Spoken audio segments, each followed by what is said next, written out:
Indian ফিল্মের ইতিহাসে top opener day ১ ফিল্মের তালিকা ১ RRR ২২৩ কোটি টাকা ২ বাহুবালী ২ ২১৮ কোটি টাকা ৩ কল্কি ১৯১.৫ কোটি টাকা ৪ সালার ১৭৮.৭ কোটি টাকা ৫ কেজিএফ ২ ১৬৫ কোটি টাকা ৬ লিও ১৪৮ কোটি টাকা ৭ আদিপুরুষ ১৪০ কোটি টাকা ৮ শাহ ১৩০ কোটি টাকা ৯ জওয়ান ১৩০ কোটি টাকা। টপ ৯টির মধ্যে ৫ প্যান ইন্ডিয়ান সুপারস্টার প্রভাসের।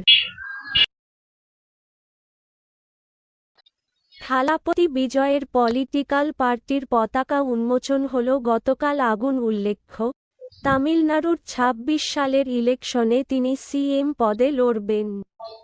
অলরেডি তামিলে ওনার পলিটিক্যাল পার্টির হাইপ তুঙ্গে। দেখা যাক শেষ পর্যন্ত কী হয়।